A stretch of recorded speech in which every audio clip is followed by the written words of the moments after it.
안녕하세요, 여러분. Hallyu Reviews입니다. Hey y'all, I'm Shamra and I'm here with my girl Sabrina, and we are Hallyu Reviews, two Americans who are swept up in the Korean wave as it reaches across the globe. We have a love of all Korean music. We're reacting to ENHYPEN's Bad Desire, With or Without You, the official performance video.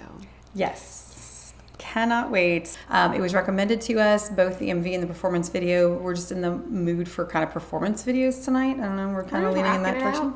Yeah, and so I want to definitely take a listen to this. Super excited. We are fans of ENHYPEN, and they are just killing it with this album. So I'm loving everything. They did the Imagine Dragon Demons, which we also wanted to take a look at, but it doesn't seem that there's an official MV or anything. They just performed it on a show, but it's on like KBS. That's going to get blocked. So this is a lot of fun. So we want to take a look at this one. And what did you find about it? Bad Desire, With or Without You, serves as the title track of ENHYPEN's Desire Unleash, released on June 5th, 2025. The song captures the dangerous pull of longing, portraying a desire so consuming it almost becomes destructive. Oof. Okay. Oof. The lyrics and visuals explore a yearning that persists with or without reciprocation, conveying a desire that is irrational, all-consuming, and inescapable. Wow. Okay. That description just really paints this as like a dangerous, like that push and pull. Right? I'm going to be very interested to see how they portray this in the choreography. I'm excited. Oh my gosh, okay.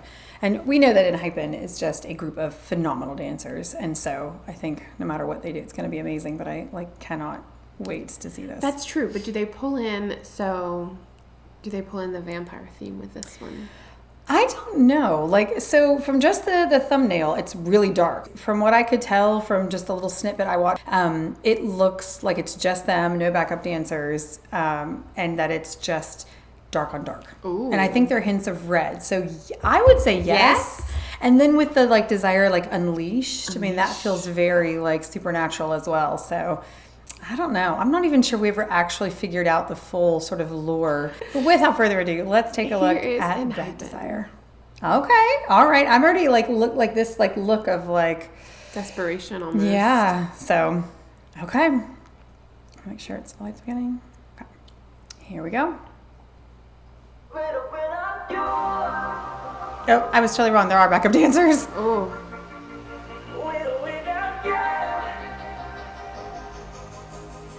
I was just so focused on the members, I guess. Ooh. Yeah. Love it, a whisper. Oh, and They're so good at it, though. This must have been what you saw? Yeah, no, but I don't remember the blue, so never mind. I don't know.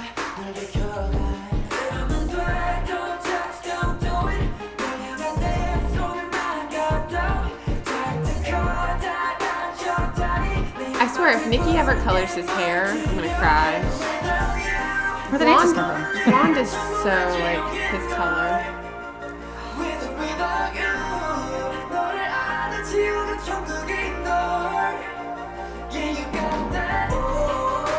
This is what I saw. Ooh.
Okay.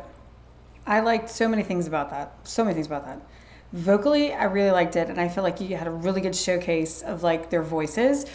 But what stood out even more to me was the choreography. So I'm really curious who choreographed it, because it was just beautifully done. You had the really sharp moments where like the beats were like hitting, but then you had almost like the flowy, like slowed down movements in between. Like I'm sure that's a style, and I have no idea what it is, but I love it. It was really a huge part of the storytelling. Like it just.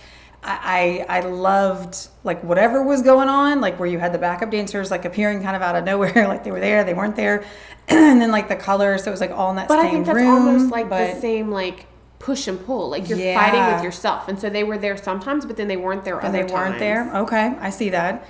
But I saw that push and pull in that choreography where it would hit and then be like flowy and then hit again and like. It's so good. That's such a good song. And I love how they're rotating within. Yes. Like, so there was never one person who was always front and center. They do such a good job with that anyway. But they really do. So good. Yeah. And visually, I have a thing for 7. Sorry, ATs. Sorry, Stray Kids. I have a thing for 7. It's probably because I got started in K-pop watching BTS. Yeah, sorry. Army to the core.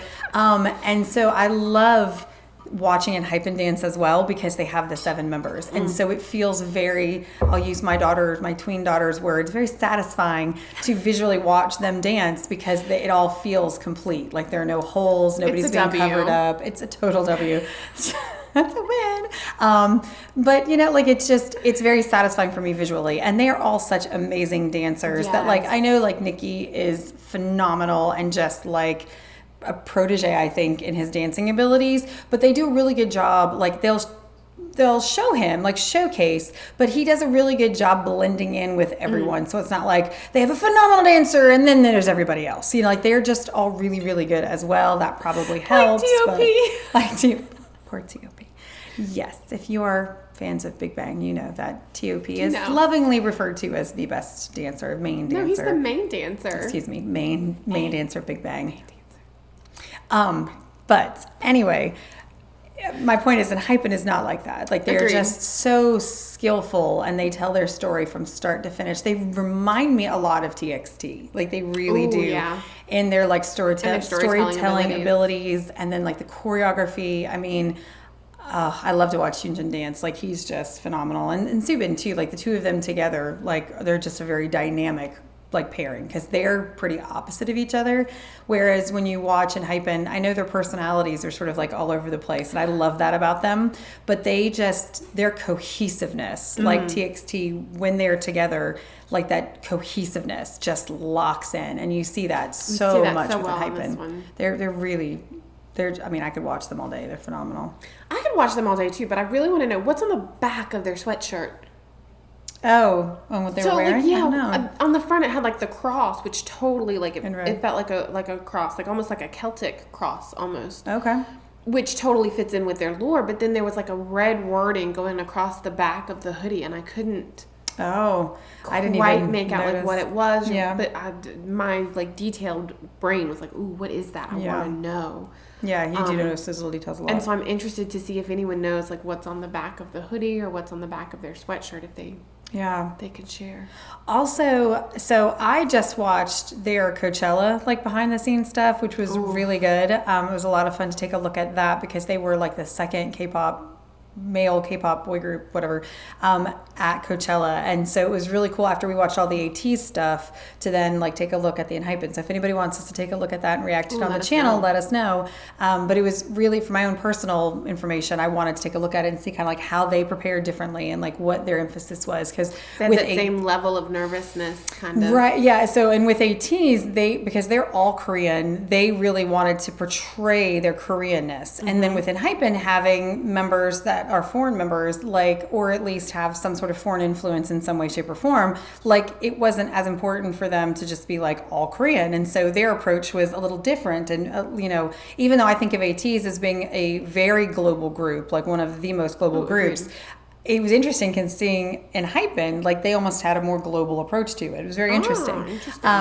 But Heesung's hair was the same, that strawberry red, and like when he would get sweaty, it would like start to drain, like the color would come down. And so I imagine this was recorded either just before, because Jungwon's hair is different, but Nikki's hair is the same and Heesung's hair is the same. So I wonder if it was recorded just before or just after, Coachella. It had to be one or the other, because most of their hair was exactly the same. So very interesting. Like they're just another really hot group right now. They are. They're so dynamic, and their abilities and their performance levels are just phenomenal. Agreed. So if you enjoyed taking a look at ENHYPEN and you're a fan and would like to see more, make sure that you like and subscribe down below so they can see more of our ENHYPEN content as it's coming out. And let us know what we should take a look at next. Absolutely. And if you like drama, make sure you check out Hallyu Reviews, where we tell you which dramas to watch, must watch, or completely skip. Save the trauma of a bad drama, y'all. Until next time. Adios.